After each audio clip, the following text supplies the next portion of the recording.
इस सेशन का सबसे इम्पोर्टेंट वीडियो है ये 2026 प्रीलिम्स के लिए मोस्ट इम्पॉर्टेंट वीडियो। ये वीडियो आपका रिज़ल्ट तय करेगा। ये वीडियो डिसाइड करेगा कि प्रीलिम्स के बाद आपका रिज़ल्ट कैसा रहने वाला है। तो इसीलिए मैं बता रहा हूँ, इस वीडियो को बहुत ध्यान से एंड तक देखना, एक एक चीज़ों को ध्यान से समझना। सारी चीज़ें डिस्कस करेंगे, कितने क्वेश्चन अटेम्प्ट करने हैं, कैसे पेपर को अटेम्प्ट करना है, ओएमआर कैसे फिल करना है, एग्ज़ाम हॉल में क्या लेके जाना है, सीसैट और जीएस के ब्रेक को कैसे यूटिलाइज़ करना है, एग्ज़ाम में क्या हॉल में क्या पहन करके जाना है, एग्ज़ाम हॉल के अंदर आपकी स्ट्रैटेजी कैसी होगी, बाहर आपको जाने देंगे नहीं देंगे, जीएस और सीसैट के बीच में बाहर जाओ तो खाना क्या है, एवरीथिंग, सारी चीज़ें। एडमिट कार्ड के साथ कौन सी आईडी लेके जानी है, पैन कार्ड, आधार कार्ड, पासपोर्ट क्या लेके जाना है, सारी चीज़ें मैं बताऊंगा। कौन सी फ़ोटोज़ लेके जानी है आपको अपने साथ में, everything I will discuss here, है ना। क्या अपीयरेंस होना चाहिए when you go to the exam hall, सारी चीज़ें मैं बताऊंगा, ठीक है। ओएमआर में फिल करके आपको लाइव ओएमआर फिल करके मैं दिखाऊंगा, ठीक है। और सबसे इंपॉर्टेंट है कि एग्जाम हॉल में क्या स्ट्रैटेजी आपकी होगी, अंदर आपकी क्या स्ट्रैटेजी होगी, ठीक है। तो मैं अपने एक्सपीरियंसेस के साथ में आपको सारी चीज़ें शेयर करूंगा, ठीक है। उसीलिए मैं एग्ज़ाम के एक दिन पहले आपको ये वीडियो दे रहा हूँ, ताकि ये सारी चीज़ें आपके दिमाग में बैठ जाए, इंग्रेंड हो जाए। अंडरस्टूड। चलो, अब स्टार्ट करने से पहले एक बहुत इंपॉर्टेंट चीज़, मेरे को अपना यूट्यूब एनालिटिक्स आपको दिखाना है, ठीक है। तो हमारे 21,516 सब्सक्राइबर्स हैं, है ना। और पिछले 28 दिन का ये एनालिटिक्स है, 28 डेज़ का, ठीक है। और लास्ट 28 डेज़ में हमारे चैनल को इतने सब्सक्राइबर बेस के हिसाब से 14,000 आवर्स देखा गया है।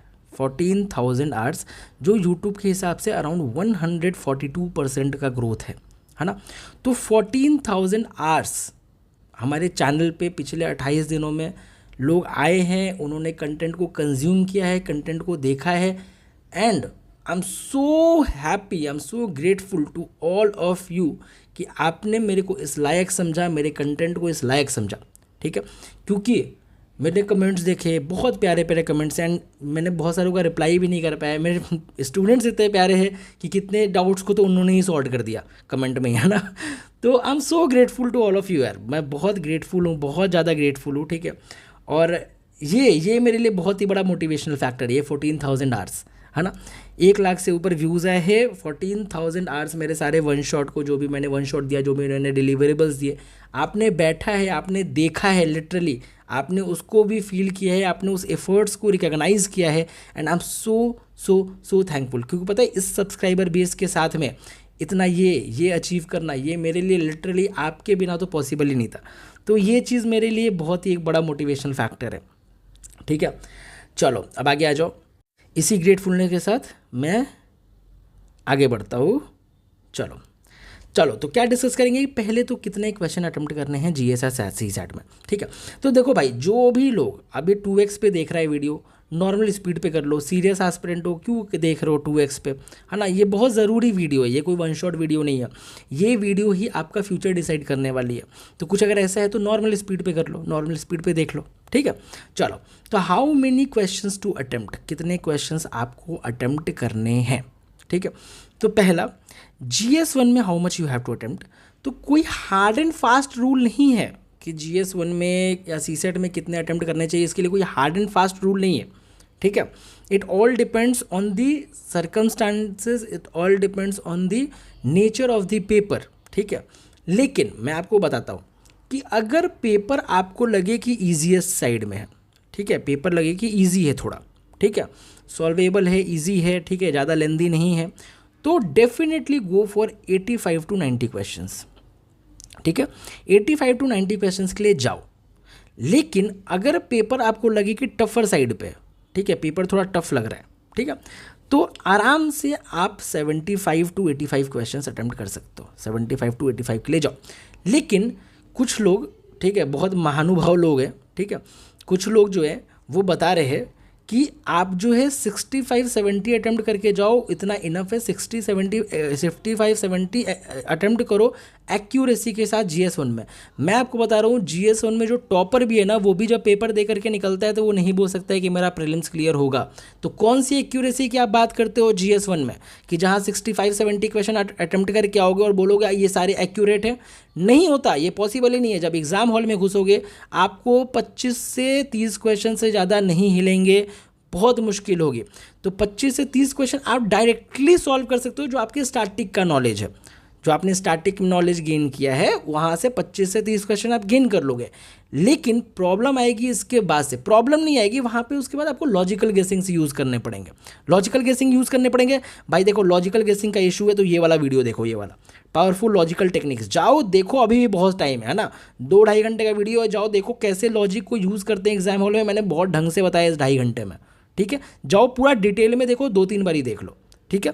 तो कैसे लॉजिक यूज़ करते हैं खुद से, फिर 2025 का क्वेश्चन पेपर बैठ करके अटेम्प्ट करना बहुत आराम से होगा सॉल्व, बहुत आराम से होगा सॉल्व, अंडरस्टूड। तो करना क्या है कि 65 से 70 क्वेश्चन तो अटेम्प्ट नहीं करने, आपको इससे ऊपर जाना है एट एनी कॉस्ट। दूसरी बात, 25 से 30 क्वेश्चन से ज़्यादा हिलेंगे नहीं, उसके बाद आपको लॉजिकल गेसिंग्स यूज़ करनी पड़ेंगी। तो वहाँ पे आप कहाँ से एक्यूरेट हो जाओगे, लॉजिकल गेसिंग में अगर आप 12 से 15 क्वेश्चन करके आते हो तो उसमें आप समझो 4 से 5 तो गलत करके आओगे, जो होना ही है गलत, तब भी आप पॉजिटिव में रहते हो, ऐसा है ना।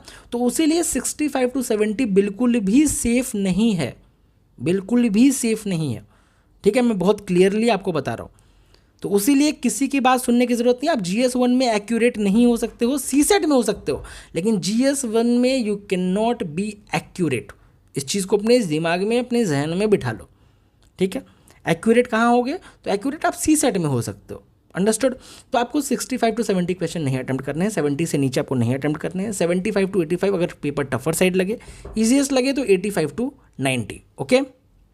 अब किस तरीके से अटेम्प्ट करना है वो जब OMR शीट की फिलिंग में बताऊंगा तो मैं आपको बताऊंगा किस तरीके से क्वेश्चंस को अटेम्प्ट करने हैं, ठीक है। लेकिन आपको ये ध्यान रखना है, ठीक है, कि इतने नंबर ऑफ क्वेश्चंस आपके अटेम्प्ट होने चाहिए, ठीक है।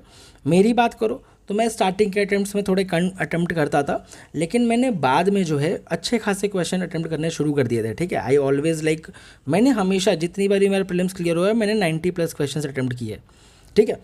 अब मैं अब एग्जैक्ट नंबर मैं नहीं बताऊंगा, लेकिन हाँ 90+ क्वेश्चंस मैंने हर बारी अटेम्प्ट किए हैं। मैं एग्जैक्ट नंबर इसलिए नहीं बता रहा हूँ कि मैं नहीं चाहता हूँ कि आपका डिसीजन क्वेश्चन अटेम्प्ट करने का बायस हो मेरे ऊपर, वरना अगर मैं बताऊंगा तो फिर आप अगर उसके लिए जाने लगे और आपकी उतनी बढ़िया से तरीके से लॉजिकल गेसिंग नहीं बैठी तो वो आपके लिए हार्मफुल हो सकता है, अंडरस्टूड। तो इसीलिए आपको इसके लिए जाना है, ईजिएस्ट है तो इतना, टफर है तो इतना, अंडरस्टूड। चलो अब आगे CSET की बात करते हैं। तो देखो जब GS का पेपर दे करके निकलना, ठीक है, तो GS का पेपर दे करके निकलने के बाद में आपको क्वेश्चन पेपर किसी से डिस्कस नहीं करना है, ये खुद से प्रॉमिस करके जाना। ना डिस्कस करना है, ना गूगल खोल करके आपको पेपर चेक करना है, अंडरस्टूड। आपको ये दोनों ही चीज़ें नहीं करनी है। सबसे पहली चीज़, सबसे ज़रूरी चीज़ कि आपको ये GS पेपर के बाद से पेपर डिस्कस नहीं करना है, ना ही आपको गूगल खोल करके आंसर्स चेक करने हैं, वरना डीमोरलाइज हो जाओगे तुरंत, क्योंकि अभी आपका दूसरा पेपर बचा हुआ है, ठीक है, पहली चीज़। दूसरी और ज़रूरी चीज़ कि जब GS पेपर दे लेना है तो CSET के बीच में वो गैप बहुत लंबा होता है, ठीक है। आई डोंट नो क्यों इतना लंबा गैप देते हैं, बहुत गलत चीज़ है ये, बट स्टिल अब देते हैं तो देते हैं। तो ये 2-2.5 घंटे का जो गैप है, इसमें आपने करना क्या है, तो you have to eat something light, ठीक है। हल्का फुल्का खाना है, फ्रूट्स खा लो बहुत है, ठीक है, या कुछ बहुत हल्का फुल्का।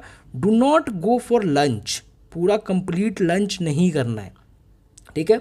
You have to eat light. क्यों, आपको मैथ्स अटेम्प्ट करना है, रीडिंग कॉम्प्रहेंशन अटेम्प्ट करना है, उसके लिए आपका दिमाग जो है वो फ्रेश रहना चाहिए।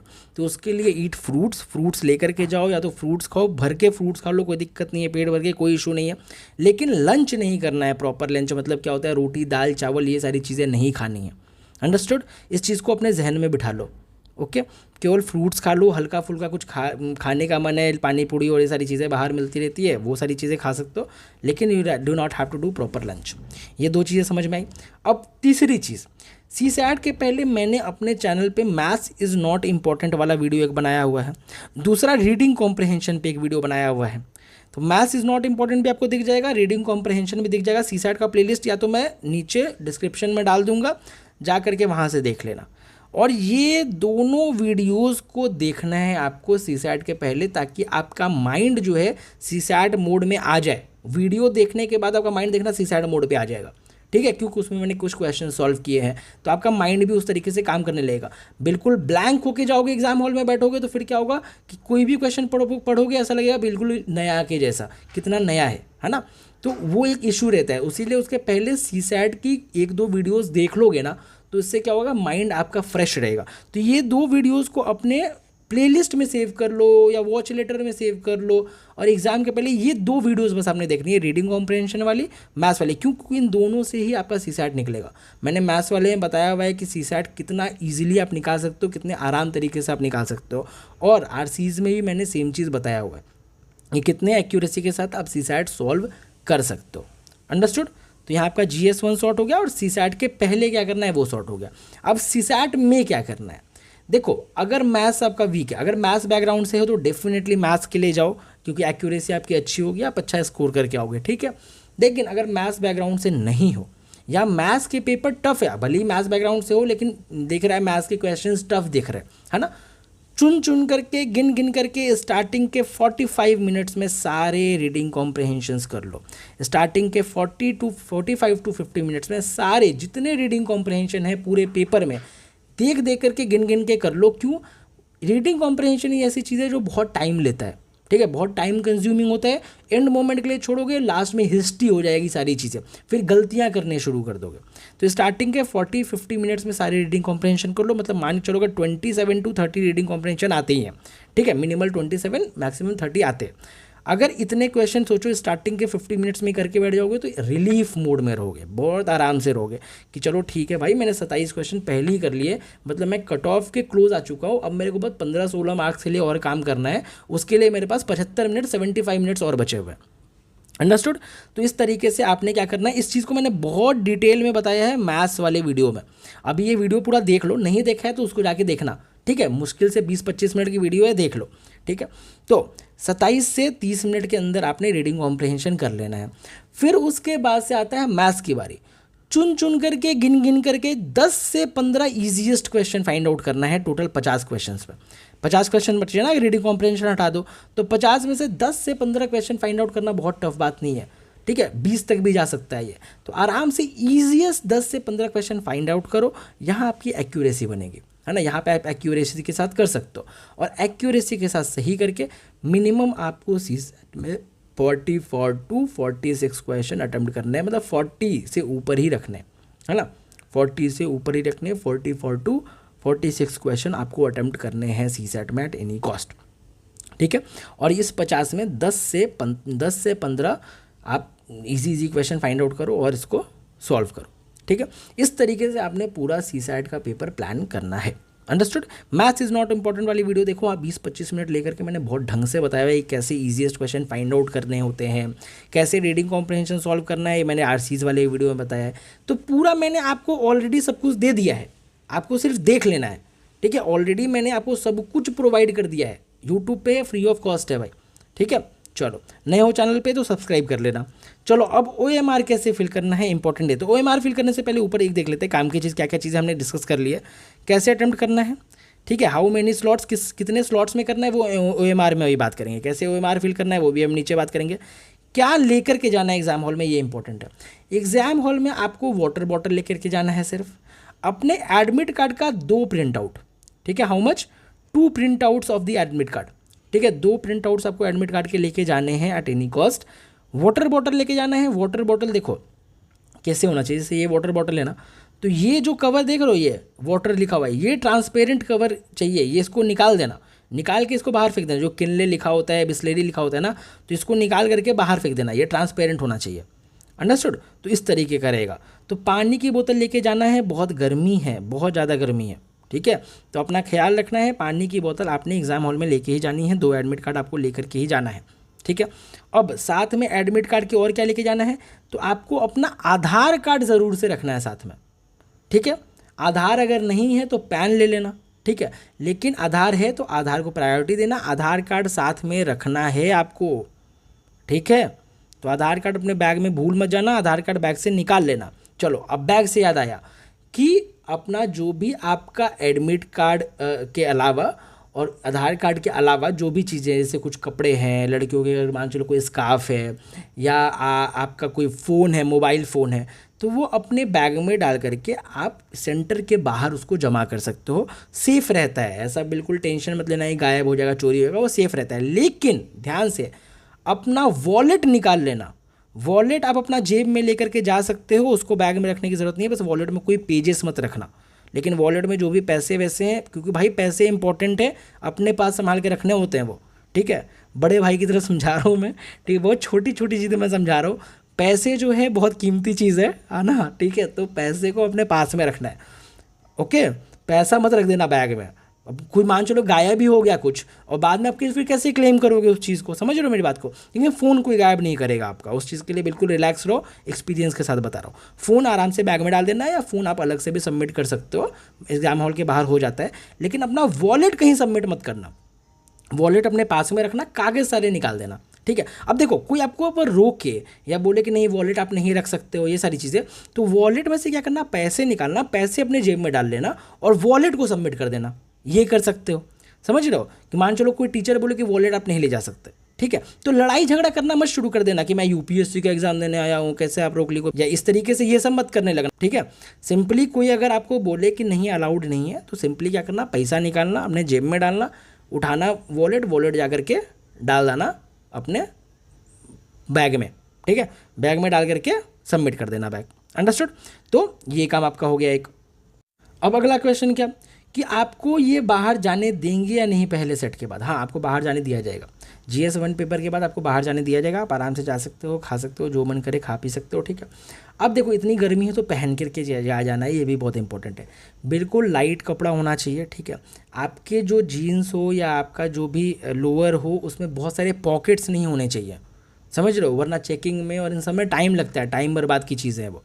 लाइट कपड़ा पहनना, ढीला ढाला टी शर्ट पहनना, ठीक है, ऐसा बिल्कुल चिपका हुआ टी शर्ट नहीं होना चाहिए, ठीक है। वहाँ पे आप अपने मसल्स दिखा के कुछ खास कर नहीं लोगे, ठीक है। तो ढीले ढाले टी शर्ट पहनना, ठीक है। लड़कियों को भी सेम ढीले ढाले कपड़े पहनना, ढीले ढाले कपड़े पहनना, लोअर भी ढीले ढाले रखना। शूज़ पहन के जाओ तो बेस्ट है, शूज़ वो भी स्पोर्ट्स शूज़, ठीक है। लड़कियों को मैं खास करके बता रहा हूँ, स्पोर्ट्स शूज़ पहनो बेस्ट है। नॉर्मल कपड़े पहन तो हील्स वील्स मत पहन करके चले जाना वहाँ पर पे, ठीक है। थोड़ा ध्यान रखना इन सब चीज़ों का, ठीक है। तो हील्स पहन करके मत जाना, नॉर्मल शूज़ पहनना, स्पोर्ट्स शू पहनना वो बेस्ट रहता है। स्पोर्ट्स शू पहनना, तुम ऐसे स्लीपर्स पहन के जाओगे ना तो स्लीपर्स में प्रॉब्लम क्या है कि पसीने की वजह से वो चपकने लगता है और वो फिर बहुत इरिटेट करता है। अंडरस्टूड। तो क्या पहन के जाना, नॉर्मल जूते पहन के जाना, ठीक है। जूते आपको कंफर्टेबल रहेंगे, स्पोर्ट्स शू रहे तो बेस्ट है, ठीक है। This is for both girls and boys, मैं दोनों को बता रहा हूँ। अंडरस्टूड। चलो फिर कौन से फ़ोटोज़ लेके जाना है, तो देखो फ़ोटोज़ अगर आपने जो अपलोड किए थे ना एडमिट कार्ड के टाइम में, उस टाइम पे जो भी फ़ोटोज़ होंगे, फ़ोटोज़ अपने लेकर के जाना साथ में, ठीक है। फ़ोटोज़ लेकर के जाने चाहिए, भले ही यूज़ हो ना हो, 2 फ़ोटोज़ अपने पास रख लेना, ठीक है। 2 photos for the safer side रख लेना चाहिए, रख लेना। आपका अपीयरेंस कैसा होना चाहिए अब, तो अगर आपने चश्मे में फ़ोटो अपलोड की थी, अपनी लाइव फ़ोटो जो अपलोड की थी आपने, अगर चश्मे में एडमिट कार्ड में फ़ोटो, तो चश्मा पहन करके जाना, चश्मे में नहीं है तो चश्मा उतार करके जाना। अंडरस्टूड। जिस गेटअप में आप थे, मतलब मेरे चश्मे का ही होता है, ठीक है, जैसे लड़कियों का है, अगर लड़कियों ने बिंदी लगाई हुई थी अपनी फ़ोटो के टाइम में एडमिट कार्ड में, तो अपनी बिंदी लगा करके ही जाना फिर, समझ रहे हो मेरी बात को, है ना। अगर सिंदूर लगाया हुआ था तो सिंदूर लगा करके जाना। अंडरस्टूड। तो ये आपका पूरा होना चाहिए गेटअप। देखो इतने डिटेल में ज़िंदगी में कभी कोई बताएगा नहीं, जो मैं बता रहा हूँ बहुत सीरियसली समझना भाई, ठीक है। बहुत काम की चीज़ें मैं बता रहा हूँ, इन सब चीज़ों की वजह से लोग फंसते हैं, ठीक है। मैं आपको बताता हूँ, मैं ना किसी के साथ गया था एक बार SSC CGL का एग्ज़ाम देने हो गया, मतलब 3-4 साल पहले, ठीक है। और सिर्फ एक ईयर रिंग के लिए उनको एग्ज़ाम हॉल के अंदर नहीं घुसने दिया उन्होंने, समझ रहे हो। शायद कंप्यूटर बेस्ड में ऐसा होता होगा, मैंने तो कभी दिया नहीं है, तो कंप्यूटर बेस्ड में भी ऐसा होता होगा, बट ऐसी सिचुएशंस भी होती है। और सोचो कितनी छोटी चीज़ है ये हम लोगों के लिए, लेकिन ये मैटर करती है, और वहाँ पे आप किसी से लड़ झगड़ नहीं सकते। उसके बारे में बात करेंगे अब एग्जाम हॉल स्ट्रैटेजी में। चलो आ जाओ OMR शीट समझते हैं। देखो OMR फिल कैसे करना होता है, तो पहली बात आपने पेपर अटेम्प्ट कैसे करना है। पेपर अगर लेंदी नहीं है, ठीक है, इफ़ पेपर इज़ नॉट लेंदी, ठीक है, तो पेपर अगर लेंदी नहीं तो एटलीस्ट 2 से 3 स्लॉट्स में ट्राई करो पेपर को अटेम्प्ट करने के लिए। अब 2 से 3 स्लॉट्स में कैसे, तो जैसे मान चलो पहला स्लॉट चल रहा है, तो पहले स्लॉट में फटाफट क्वेश्चंस देखते जाओ, ठीक है। मतलब स्टार्टिंग के 50 मिनट्स पहले स्लॉट को आपको देना है। स्टार्टिंग के 50 मिनट्स में आपको करना क्या है कि आपको एटलीस्ट ट्राई करना है कि आप 100 के 100 क्वेश्चंस देख लो, स्किम थ्रू कर लो। कैसे करना है, बिल्कुल बैक टू बैक क्वेश्चंस देखो। 1 देखा, 2 देखा, 3 देखा, 4 देखा, 5 देखा, 6 देखा, इस तरीके से देखते जाओ। जो आपको लगे कि इसका आंसर आपको परफेक्टली पता है, ये गलत नहीं हो सकता, उसी वक्त उसको मार्क करो, OMR शीट में आकर के फिल कर दो, ठीक है। अंडरस्टूड। उसी वक्त उसको मार्क करना है, और OMR शीट में फिल कर देना स्टार्टिंग के 50 मिनट्स। क्यों? क्योंकि वहाँ पे आप श्योर हो कि ये तो सही है आंसर। आप समझ रहे हो? अब देखो मेरी बात को समझना, हो सकता है पहला क्वेश्चन ना आता हो आपको, दूसरा ना आता हो, तीसरा ना आता हो, चौथा ना आता हो, पांचवा ना आता हो। आपको डीमोरलाइज नहीं होना है, पैनिक नहीं होना है, ठीक है। यही इस वीडियो का एसेंस है कि आपको पैनिक नहीं होना है वहाँ पे। अगर कोई क्वेश्चन नहीं समझ में आ रहा है, नहीं आ रहा है, completely okay, it is completely okay, no worries. आगे आएगा, 9वां आएगा, 10वां आएगा, 21वां आएगा, 22वां आएगा। हर क्वेश्चन को फ्रेश नज़रिए से देखना, फ्रेश तरीके से देखना। आया समझ में? मेरी इस बात को तुम्हारे कान में गूंजनी चाहिए जब एग्ज़ाम हॉल में जब बैठे हुए हो कि हर एक क्वेश्चन फ्रेश है, every question is fresh. Understood? तो आपने स्टार्टिंग के 50 मिनट्स में पहले स्लॉट में सारे क्वेश्चन देख लेने हैं, जो आपको आए वहाँ पे तुरंत आपने OMR शीट में मार्क कर लेना है। और जिन क्वेश्चंस में आप 2 ऑप्शंस में फंस जाओ, ठीक है, जिन क्वेश्चन में आपको 2 ऑप्शंस में फंस जाओ, देखो उन क्वेश्चन को भी आपको अटेम्प्ट करना ही करना है। तो उनको करना क्या है, तो जैसे मान चलो क्वेश्चन सेट ऐसे है, पहला क्वेश्चन, दूसरा क्वेश्चन, तीसरा क्वेश्चन, चौथा क्वेश्चन, ठीक है, ऐसे है।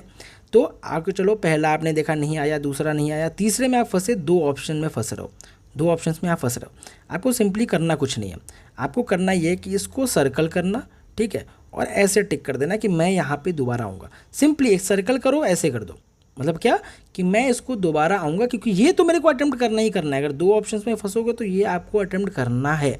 मैं हमेशा से ये बोलता आया हूँ, मैंने लॉजिकल मेथड वाले वीडियो में भी बोला है। तो ये क्वेश्चन आपने अटेम्प्ट करना है, तो ये करते हुए चलना पहले ये 50 मिनट्स वाले में कि अगर 2 ऑप्शन में फंसो, करो जल्दी जल्दी करने का मतलब क्या, किसी भी क्वेश्चन में स्टिक नहीं होना है 1 मिनट से ज़्यादा। 1 मिनट से ज़्यादा आपको किसी क्वेश्चन में नहीं लगने चाहिए। 1 मिनट भी मैं बहुत बता रहा हूँ, 40 to 45 मिनट्स बहुत है, सेकेंड्स बहुत है। 40-45 सेकेंड्स जहाँ मिस हुआ तुरंत दूसरे क्वेश्चन में स्विच करो, ठीक है। अब जब 50 मिनट्स में आपने पूरा पेपर एक बारी स्किम थ्रू कर लिया, फिर उसके बाद क्या करना है कि सेकंड स्लॉट में जब घूमो, जब सेकंड बारी जब पूरा पेपर देखना शुरू करो, तो जहाँ जहाँ आपने 2 ऑप्शंस वाले छोड़े थे, जहाँ जहाँ मार्क किए थे, वो वाले क्वेश्चन देखना शुरू करो, ठीक है। वहाँ पे आंसर्स निकालो, फिर OMR शीट फिलिंग करो। OMR शीट को एंड के लिए मत रखना। कुछ लोग क्या गलतियाँ करते हैं मैं आपको बताता हूँ, करते हैं ना कि OMR शीट को वो एंड के लिए रखते हैं कि बिल्कुल एंड में मैं सॉल्व करूंगा। तो OMR शीट के लिए देखो 2 स्ट्रैटेजी है। पहला तो ये करो कि आपको अगर मान चलो 1 का आंसर आता है तो आपने टिक कर लिया पेपर में, 4 का आता है 4 में टिक कर लिया। अब जैसे ये 50 मिनट्स हुआ ना, तो 50 मिनट्स के बाद जो भी चीज़ें आई आप यहाँ पे OMR शीट में फिल कर लो, ये 50 मिनट्स में। अब इसको एंड के लिए मत रखो कि मैं एकदम बिल्कुल अब लास्ट में जाकर के OMR फिल करूँगा। तो क्या होगा, आप हड़बड़ी में फिल करोगे, गलतियाँ कर दोगे, OMR जो है बहुत गलत हो जाएगी चीज़ें। एक भी क्वेश्चन ऊपर नीचे होगा ना, पूरा OMR गया काम से। तो वो गलतियाँ मत करना। अंडरस्टूड? तो कैसे करना, तो जो मैंने बताया वैसे करना कि स्टार्टिंग के 50 मिनट आपने OMR देखा, OMR देखने के बाद क्या करा कि मतलब कि पहला 1 सही है, 4 सही है, ठीक है, 5 सही है, 7 सही है, आपने आंसर टिक कर लिया। फिर जैसे ही 50 मिनट्स खत्म होने वाला हुआ, आप यहाँ पे आकर के OMR में मार्क कर दो कि अच्छा 1 का B है, तो 1 का आकर के मैंने B कर दिया, ठीक है। अब कैसे करना है OMR में बताता हूँ, लेकिन समझो इस चीज़ को। आया समझ में? तो इस तरीके से you have to attempt the paper. 50 minutes के बाद में जो जो क्वेश्चन में आपने ये मार्क किया था, ठीक है, उन क्वेश्चंस को देखना शुरू करो फिर, ठीक है। वो आपके प्रायोरिटी होने चाहिए वैसे क्वेश्चन जहां आप 2 ऑप्शंस में फंस जा रहे हो, या ऐसे ऑप्शन जहां पे आपको लगता है कि मेरे को ये क्वेश्चन आता है बट अभी मैं रिकॉल नहीं कर पा रहा हूँ, ये मैं सॉल्व कर लूँगा, तो वहाँ पे वो आपको समझ में आएगा। वहाँ पे भी ऐसे करो, ऐसे करो, ठीक है। ऐसे कोई भी क्वेश्चन आपको दिखे ना, जैसे लगे कि यार ये तो मेरे को आता है, ये मैं सॉल्व कर लूँगा, सिंपली उसको सर्कल करो, ऐसे मार्क कर लो, ठीक है, क्योंकि वहाँ पे आपको लौट के आना ही है। अब स्टार्टिंग के 50 मिनट्स में ना कुछ आपको ऐसे क्वेश्चन दिखेंगे ना जो बहुत ही अलग लेवल के फैक्ट होंगे कि आप बिल्कुल कोई भी परमुटेशन कॉम्बिनेशन लगा लो, वो सॉल्व होने ही नहीं है। सिंपली उसको वहीं पे साइड में ऐसा क्रॉस कर देना, ठीक है, साइड में क्रॉस कर देना, आगे बढ़ जाना, ठीक है। उस पर ज़्यादा दिमाग आपको लगाना ही नहीं है, दोबारा आपको देखना ही नहीं है। अंडरस्टूड? ये आपकी पेपर सॉल्विंग स्ट्रैटेजी होनी चाहिए, ठीक है। अगर पेपर बहुत लेंदी लग रहा है, पेपर लग रहा है कि अभी ये लेंदी नहीं है, उसके लिए मैंने बताया पेपर बहुत लेंदी लग रहा है, तो ये 50 मिनट्स आपका इंक्रीज हो जाएगा 1 आवर में, 1 आवर 5 मिनट, ठीक है। 1 आवर 5 मिनट्स में आपको सेम प्रोसेस करना है। पूरा पेपर देखो, स्किम थ्रू करो आराम आराम से। पूरा पेपर 1 घंटे 5 मिनट बहुत होते हैं देखने के लिए। पूरा पेपर देखो, आपको स्पीड अप रखना है, स्पीड अप रहना है, कहीं भी जाके स्टक मत हो जाना। जहाँ क्वेश्चन में लगे स्टक हो रहे हो, तुरंत उस क्वेश्चन को छोड़ करके अगले क्वेश्चन पे आ जाना, समझ लो, क्योंकि दोबारा आप जाओगे उसको देखने ना, 1 घंटे 5 मिनट के बाद दोबारा जाओगे आप, ठीक है। और पैरेलली OMR भी आप फिल करते रहोगे। तो पहले स्लॉट के बाद आपने एक बार OMR फिल कर लिया, फिर दूसरा स्लॉट जब होगा तो दूसरे स्लॉट में क्या करना है कि पैरेलली OMR फिल करते रहना। जैसे मान चलो पहले स्लॉट में आपने 50 मिनट या 1 घंटे में आपने फॉर एग्जाम्पल 100 में से 30 क्वेश्चन कर लिया, और 30 क्वेश्चन ये ऐसे हैं कि जो एक्यूरेट है, आपको पता है, तो मतलब 60 नंबर का पेपर आपने स्टार्टिंग के 50 मिनट या 1 घंटे में ही कर लिया। ये कुल मिला जुला के लॉजिक है इसके पीछे। 1 घंटे में ही अगर आपने 60 मार्क्स या 65 मार्क्स का पेपर कर लिया, तो आप सोचो आप कट ऑफ से मात्र कितना दूर हो, 20-30 नंबर दूर हो। जो आपको 1 घंटे में 20-30 नंबर पे और काम करना है, क्यों नहीं कर लोगे? तो उसके लिए क्या करना, जो नेक्स्ट स्लॉट में आना, तो जैसे मान चलो 3 आप सॉल्व करो, 3 को हमने बात के लिए रखा था, इसका अगर मिल जाए आंसर, तुरंत पैरेलली OMR फिल कर देना। अब उसके लिए बैठ करके वेट करने की जरूरत नहीं है। अंडरस्टूड? ठीक है, आया समझ में? ये होगा आपका OMR फिलिंग स्ट्रैटेजी। अब आपको कभी भी एग्ज़ाम में दूसरा OMR नहीं मिलेगा, ठीक है। इस चीज़ को बिल्कुल ध्यान रखना कि दूसरा OMR नहीं मिलेगा आपको एग्ज़ाम हॉल में। हाँ, एक और चीज़, रीडिंग कॉम्प्रहेंशन के भी साथ भी सेम है ना, CSAT में, कि स्टार्टिंग के 40-45 मिनट में सारी रीडिंग कॉम्प्रहेंशन करो, तुरंत OMR फिल करो, ठीक है। पहले कर लेना सारे रीडिंग कॉम्प्रहेंशन चुन के, फिर OMR फिल कर लेना। OMR फिल करने के बाद क्या करना कि फिर दोबारा से घूम करके आना मैथ्स वाले पे, फिर एक एक क्वेश्चन सॉल्व करते रहना, OMR फिल करते रहना पैरेलली। अंडरस्टूड? अब आ जाओ काम की चीज़ है कि OMR कैसे फिल करना है आपने, ठीक है। तो OMR फिल करने के लिए पहले बात तो आपको ब्लैक बॉल पॉइंट पेन होना चाहिए, ठीक है। ये बोला भी है एग्जाम ने कि ब्लैक बॉल पॉइंट पेन होना चाहिए। सेम एग्जैक्ट OMR शीट आपको मिलेगा, ये सैम्पल है, UPSC के वेबसाइट पे आपको मिल जाएगा एग्जैक्ट OMR शीट, ठीक है। यहाँ सेंटर होगा तो सेंटर का यहाँ पे नाम डाल देना, जो भी सेंटर का नाम हो, जैसे कि SVN कॉलेज, ठीक है, वाराणसी, ठीक है। सेंटर का कोड डाल देना यहाँ पे। अंडरस्टूड? तो यहाँ सेंटर डाल देना। ये आप कैपिटल में भी लिख सकते हो, स्मॉल लेटर्स में भी लिख सकते हो। कैपिटल में लिखो तो बेटर है, तो कैपिटल लेटर्स में सेम आपको सेंटर ना एडमिट कार्ड पे आपके लिखा हुआ होगा। एडमिट कार्ड अपने सामने रखना, जब इसको आप फिल करना, देखना और यहाँ पे लिख देना, ठीक है। देखना और यहाँ पे लिख देना। अब सब्जेक्ट में GS या CSAT नहीं लिखना है आपको, यहाँ लिखना है पेपर 1 या पेपर 2, ठीक है। तो पेपर 1 होगा तो पेपर 1, पेपर 2 होगा तो पेपर 2, ठीक है। ये भी कहाँ मिलेगा आपको? एडमिट कार्ड पे मिलेगा। एडमिट कार्ड देखना, एडमिट कार्ड पे दोनों चीज़ें आपको मिल जाएगी, बहुत आराम से देख लेना। फिर बुकलेट सीरीज, आपको क्वेश्चन पेपर जो मिलेगा उस पर कोने में बुकलेट लिखी रहती है, ABC, है ना, जो भी हो, ABCD, तो B है तो मान चलो यहाँ मैंने B लिखा और B को हमने अच्छे से यहाँ पे सर्कल कर दिया, ठीक है। सब्जेक्ट कोड क्या है? जैसे पेपर 1 के लिए कोड होता है 01, पेपर 2 के लिए होता है 02, ठीक है। तो ये भी आपको एडमिट कार्ड पे लिखा हुआ मिलेगा, इसलिए मैंने कहा बोला एडमिट कार्ड अपने सामने रखो, वहाँ पे आपको सब्जेक्ट कोड दिखेगा। तो यहाँ 01 लिखा, यहाँ पे 0 मार्क करा, यहाँ पे 1 मार्क करा, ये हो गया। अब रोल नंबर आपका एडमिट कार्ड पे लिखा हुआ है, तो रोल नंबर मान चलो 7867, ठीक है। अब यहाँ पे देखो, तो पहले क्या करो कि रोल नंबर इसमें पूरा फिल कर लो एक बारी में, एक एक करके मत फिल करना, पूरा एक बारी में फिल कर लो अपना। फिर 7 के नीचे देखो ये 7, ठीक है। फिर 8 के नीचे देखो ये 8, फिर 6 के नीचे देखो ये 6, ठीक है। ऐसे देखते ना, फिर ये 7, फिर उसके बाद ये 8, मतलब ऐसे देखना, देखो ये ऐसे, ये 6, फिर 7, ठीक है। मतलब चलाना नहीं है, मतलब ऐसे मैं बोल रहा हूँ, ठीक है। ऐसे देखना तो हो जाएगा, ठीक है। तो इस तरीके से you have to fill it. Understood? फिर उस बाद से क्वेश्चन आंसर आपको कैसे फिल करना है आपको पता है। फिर यहाँ पे इन्विजिलेटर अपना आएगा, अपना साइन वाइन करेगा, बहुत डिस्टर्ब करते हैं ये लोग, लेकिन आकर के ये लोग साइन करेंगे, ठीक है। इस तरीके से होगा पूरी चीज़ें। अंडरस्टूड? मेरे सेंटर में एक लड़का बैठा था, एक कहानी बताता हूँ, बहुत फनी सी स्टोरी है कि देखो ये 160 लिखा हुआ है ना। अब उसने क्या बोला कि सर क्वेश्चन पेपर में तो 100 ही क्वेश्चन है सर, ये 160 तक क्यों है? ठीक है, OMR गलत मिल गया मेरे को, तो अभी ये सब हरकतें मत करना, ठीक है। चलो, अंडरस्टूड? तो ये हो गया आपका कैसे आपको OMR फिल करना है, ठीक है। चलो, अब एग्ज़ाम हॉल के अंदर आपकी स्ट्रैटेजी क्या रहने वाली है कि एग्ज़ाम हॉल के अंदर क्या स्ट्रैटेजी रहेगी। तो can we bring a lunch box? आप लंच बॉक्स ले सकते हो, लेकिन अपने बैग में रखोगे, अपने साथ लेकर के एग्ज़ाम हॉल में नहीं जाओगे। जब निकलना तो अपना लंच बॉक्स निकालना, लंच बॉक्स से अपना खाना वाना खाओ, जो भी अपना लेकर के आओ। मैंने पहले ही बोला हैवी कुछ भी नहीं खाना है। Then will they allow you to get outside after the first set? Definitely they will. मैंने अब ऊपर बताया आपको कौन सी फ़ोटोज़ लेकर के जानी है, तो जो आपने फ़ोटो उस समय ली थी।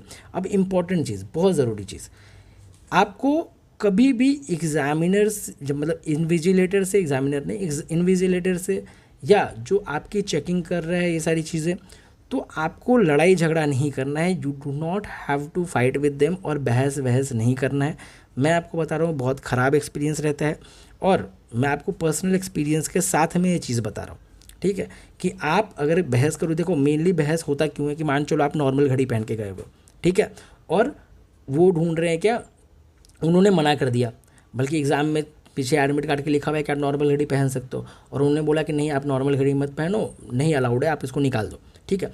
अब उनसे बहस करने वहाँ मत बैठ जाना, वहाँ बहस करने की ज़रूरत नहीं है, सिंपली निकाल देना, अगर वो बोले तो निकाल देना। वहाँ पे आपको क्रांतिकारी नहीं बनना है, वहाँ पे आपको रेवोल्यूशनरी नहीं बनना है, सिंपली उसको निकालो। सारे एग्जामिनेशन रूम में सामने घड़ी रहती है, ठीक है, आराम से घड़ी में देखो, वहाँ से टाइमिंग का पता लग जाएगा।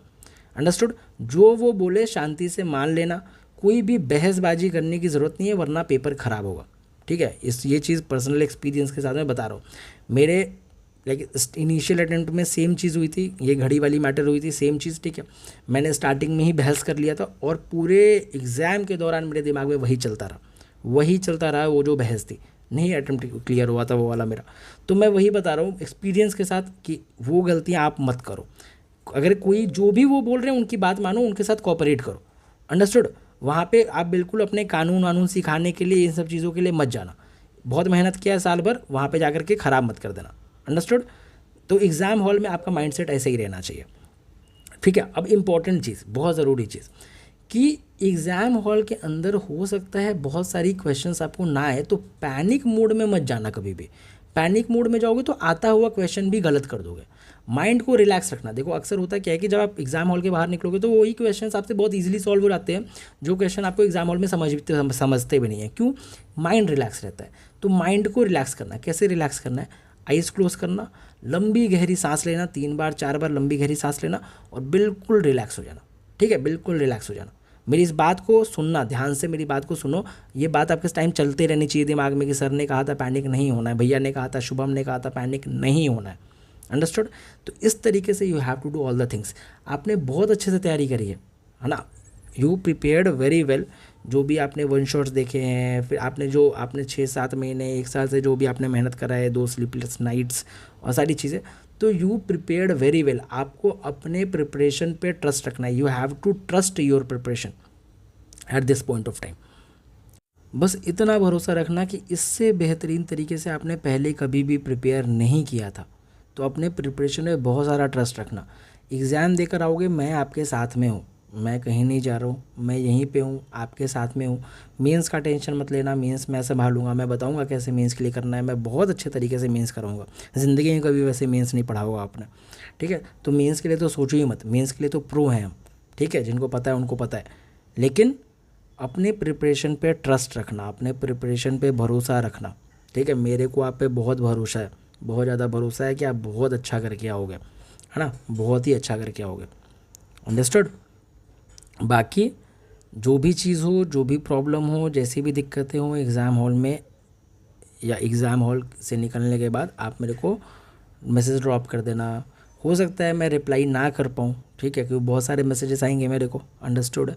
तो हो सकता है मैं रिप्लाई ना कर पाऊँ, तो आप मेरे को डॉट या क्वेश्चन मार के, मैं करूँगा रिप्लाई, ठीक है, फेथ रखना। लेकिन होता है ना कि कोई शेयर करने वाला चाहिए, तो मैं हूँ आपके साथ में, आप अकेले नहीं हो, ठीक है। I am there with you, I am always there with you, always. Always means always, at any condition, at any circumstances, मैं हमेशा हूँ, ठीक है, हमेशा हूँ, ठीक है, और हमेशा रहा हूँ, तो हमेशा रहूँगा। ओके, चलो, ऑल द बेस्ट, विजयी भव।